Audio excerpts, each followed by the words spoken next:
Cek. Assalamualaikum warahmatullahi wabarakatuh. Gokil, rame banget.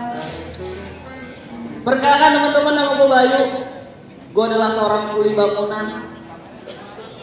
Sebelumnya gue mau terima kasih karena gue tuh sebagai kuli bangunan seneng banget bisa tampil di acara ini. Boleh tepuk tangan dulu buat Glow PFS. Keren. Tapi sebelumnya gue mau nanya, di sini ada yang datang karena pengen lihat Injan, boleh tepuk tangan? Yang datang mau ngeliat gua?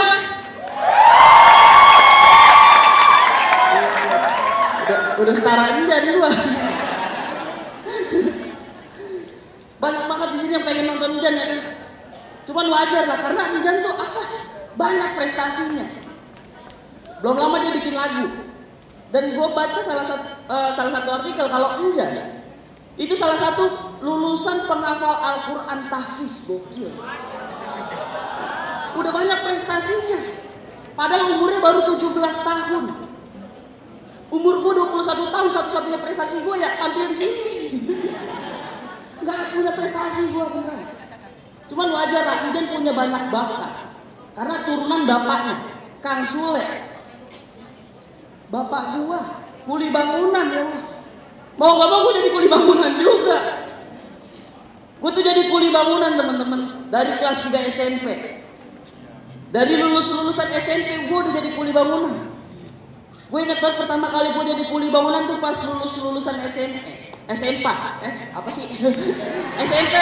Gitu. Terima kasih teman-teman. SMP. Di saat temen-temen gue sibuk menerusin SMA kemana, gue juga sibuk mau lanjutin proyek kemana. Soalnya lulus SMP tuh gue baru pertama kali kuliah gitu, dan banyak yang belum gue tahu. Ternyata ngaduk semen itu susah teman-teman, beneran. Ngaduk semen tuh gak segampang ngaduk kopi. Ngaduk semen tuh ada step by stepnya. Nih ya gue kasih tau step by stepnya ngaduk semen. Yang pertama lu campur pasir sama semen, aduk hingga merata, bolongin tengahnya, kasih air, tunggu 5-10 menit hingga meresap. Emang kayak bikin bolu. Dan kita tuh kuli bangunan di saat belum meresep si adukan ini, kita sudah ngelakuin hal-hal yang gak penting buat orang umum seperti kalian, tapi penting banget buat kuli bangunan. Yang pertama ngerokok. Saat nunggu adukan resepnya, air resep, adukan, kita tuh ngerokok. Mungkin orang umum seperti kalian berpikir, apaan sih ngerokok, bikin paru-paru basah doang, no. Kuli bangunan kalau ngerokok pikirannya kebuka, open minded. Tapi kalau kuli bangunan gak ngerokok pikirannya ketutup, close minded. Kuli Inggris gua. Kalian tahu rumah miring yang di Dufan? Nah itu kuli bangunannya gak ngerokok, makanya rumah miring. Gua miring. Itu yang pertama, yang kedua siul. Di saat nunggu adukan resep kita juga bisa siul teman-teman. Mungkin orang umum seperti kalian berpikir apaan sih siul cuma buat manggil setan. Gua kasih tahu, kuli bangunan kalau siul pikirannya kebuka. Kerjanya rileks jadi santai gitu. Temen gua kuli bangunan ada siulannya merdu banget. Dia lagi ngaci nih siul, cuy, saking merdunya di bahunya ada burung murai 18 aja. Saking merdunya tuh. Dan gua tuh jadi kuli bangunan karena dituntut sama bokap gua. Dari kecil gua disuruh jadi kuli bangunan. Biar jadi kuli bangunan yang baik dan benar. Dan terbukti pas gua gede, esensi kuli bangunan gua terbentuk. Makanya pertama kali datang ke Mercu, rasanya pengen gua renovasi. Udah banyak kan gua kamar mandi kayak, wah harus renovasi.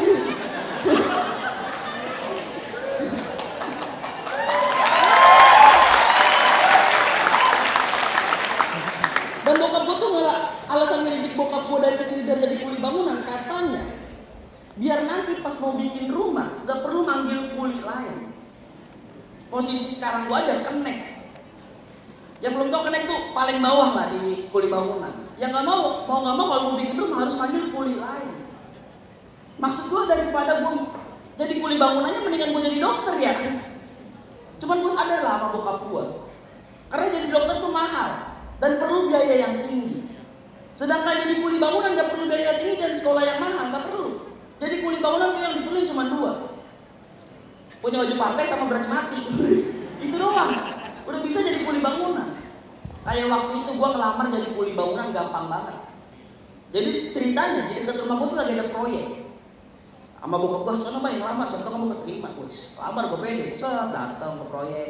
Ada mandornya. Waktu itu lagi masang plafon. Gue ngomong, "Pak Mandor, saya mau jadi kuli bangunan dong.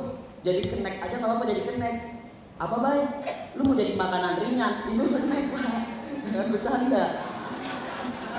Akhirnya mandornya turun. "Oke Bay, kalau lu emang pengen jadi kuli bangunan, besok datang langsung kerja." Buset, langsung kerja teman-teman. Enak banget. Enak banget di saat orang-orang lain susah dari kerja karena sekolahnya gak tinggi, pengalamannya gak ada. Gue mah gampang, langsung kerja pada saat itu tuh. Dan awalnya gue pada saat itu kan kelas 3 SMP, gue malu gitu karena ya namanya suka dicengin lah gitu sama teman-teman seangkatan gue. "Ih jadi kuli bangunan, ih jadi kuli bangunan." Emang gak malu jadi kuli bangunan? Ya malu, tapi mau gimana gitu. Apa ya, akhirnya kelar lah gitu. Gue sekarang tuh gue dari kelas 3 total udah kurang lebih 5 tahun teman-teman. 5 tahun gue jadi kuli bangunan. Jujur sebagai kuli bangunan gue paling suka misalkan dapat proyek itu di perumahan. Karena kalau apalagi perumahan elit gue suka banget, sumpah. Karena di perumahan elit tuh selain adem, tenang, sama ada pembantunya. Namanya kuli mah gak bisa dijadiin sama pembantu. Beneran, gue pernah dapat proyek di perumahan elit. Buset itu pembantunya cakep-cakep banget, sumpah kayak anak-anak sini. Jangan-jangan anak-anak sini pembantu semua. Sumpah cakep-cakep banget. Gue tuh hari pertama hampir gak bisa bedain mana pembantu mana majikan karena saking cakepnya gitu. Beneran. Paling satu-satunya cara buat ngebedain dia pembantu atau majikan cukup ditanya. Misalkan kita lagi proyek di perumahan elit, ada cewek cantik lewat depan proyek. Paling kita tanya gitu, "Neng, kamu pembantu apa majikan di sini?" Kalau dia melengos tuh pasti majikan. Tapi kalau misalkan ada cewek lewat, terus, "Neng, kamu majikan apa pembantu di sini?" Respon ceweknya, "Ini majikan yang kayaknya Mas." Udah pasti pembantu. Udah pasti pembantu, jangan bohong. Udah pasti pembantu kalau itu. Paling suka gue dapet proyek di perumahan. Tapi gue paling benci kalau misalkan dapat proyek itu di perkampungan kumuh. Gue tuh gak tahu kenapa kalau misalkan dapat proyek di perkampungan kumuh, pasir gue selalu jadi tempat destinasi ibu-ibu buat nyopin anaknya, buset. Jadi anaknya ibu-ibunya ngobrol sama ibu lain, anaknya main pasir gue. Gue mau negur jadi gak enak, ya Allah. Paling satu-satunya cara buat dia pergi dengan cara gue sok sibuk. Bolak-balik angkat pasir ke depan ke belakang dengan harapan si ibunya mikir, "Oh anak gua ngeganggu nih, ayo deh pulang." Gue bolak-balik sejam 2 jam. Tapi ibu-ibunya malah gak ngusir anaknya, tapi malah, "Wih Mas, kamu rajin banget deh. Jangan dipuji ibu saya, Bu. Saya mau ibu pergi dari sini, ya Allah." Seru. Dan selama gue jadi kuli bangunan, gue juga belum pernah ngerasain namanya pacaran, teman-teman. Beneran. Karena jarang gitu ada cewek yang menerima kuli bangunan apa adanya. Sekalinya ada cewek yang menerima kuli bangunan yang paling rumahnya lagi rusak, ya Allah. Gue pernah seminggu pacaran sama cewek yang tahu gue kuli bangunan. Baru seminggu pacaran, gue udah dimanfaatin buat benerin rumahnya. Pagar seret gue yang minyakin, tembok retak gue yang gantiin, ubin retak gue juga yang gantiin. Sampai terakhir sebelum putus dia minta bikinin musola buat bokapnya. Buset kata gue, kalau mau bikin musola kudu borongan. Bukannya apa-apa kalau borongan, kulinya banyak, musolanya jadi, asmara gua hancur. Ketikung kuli lain gitu. Gak cuma pacaran teman-teman, jadi kuli bangunan juga gak bisa liburan. Karena kita kuli bangunan selalu padat jadwal kita dikejar deadline. Kuli Inggris gua. Dikejar deadline. Sekali-kali gua liburan waktu itu dijak sama mandor gua. Jadi ceritanya waktu itu hari Sabtu, besokannya Minggu libur. Mandor gua bilang kayak gini, "Baik, besok kita liburan yuk ke Bogor." Saya ke Bogor, siapa yang gak mau? Akhirnya besoknya gue ikut ke Bogor. Pas sampai Bogor, mandor gue berhenti di klaster yang belum jadi gitu.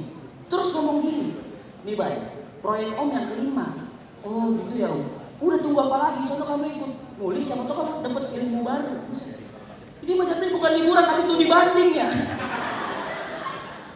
Mana kuli-kuli Bogor songong-songong banget teman-teman. Gue baru datang udah disuruh-suruh. Siang aduk, aing leser, hancet berem kata gua. BTW hancet berem tuh dalam kuli bangunan bukan kata kotor, tapi hancet berem tuh artinya batu bata merah, teman-teman.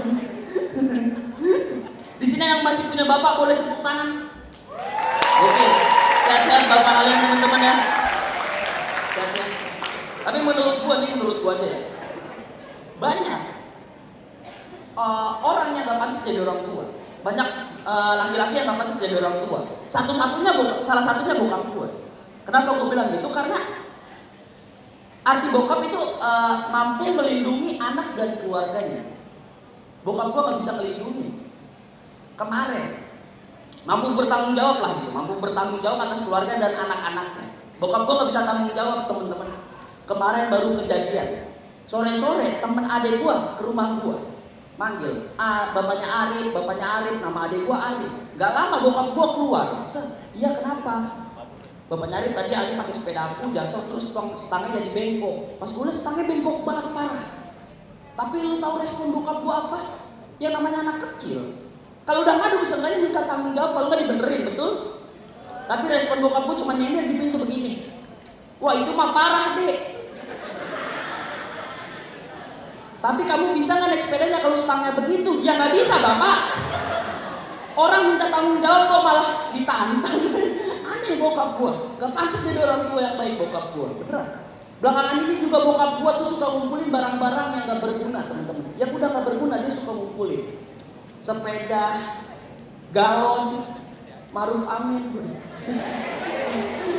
Maksudnya, itulah teman-teman. Nama gue terima kasih.